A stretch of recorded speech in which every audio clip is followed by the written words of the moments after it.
আসসালামু আলাইকুম। আশা করি সকলেই ভালো আছেন। আমরা রাতের খাওয়ার জন্য বাইর হয়েছিলাম। এই সময় দেখি যে প্রচণ্ড বৃষ্টির চলাকালীন সময় ম্যানহোলের ডাকনা মেবি অনেক কাঁচরা জমে থাকার কারণে পানি জমে হয়ে থাকে। এই সময় গাড়ি পারাপারে অনেক অসুবিধা হয়।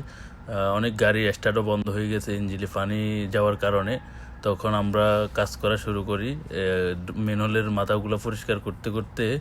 এই সময় পানীয় নিষ্কাশনের কাজ চলমান।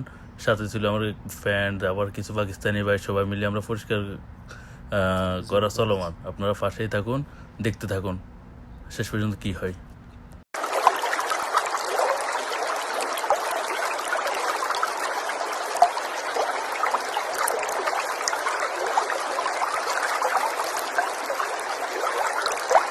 এই বাইটি যাইতে কত অসুবিধা হইতেছে পারি ইনশাআল্লাহ।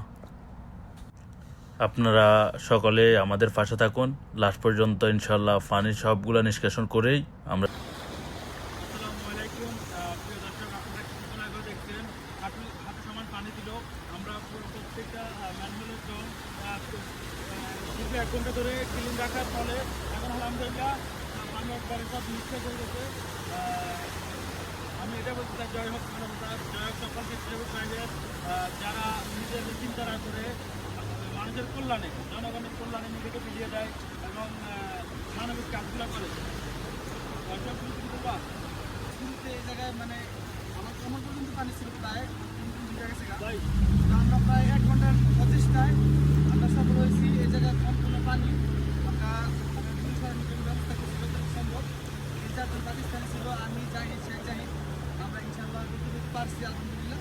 এখন প্রায় গাড়ি স্বাভাবিক সব কিছু পানি ফুল শেষ আলহামদুলিল্লাহ। এখন যাক আলহামদুলিল্লাহ হাতে সমান পানি ছিল। আমি দা গল অফ হিউম্যানিটি মানবতা ডাকের প্রবাস বিষয়ক সম্পাদক বর্তমানে।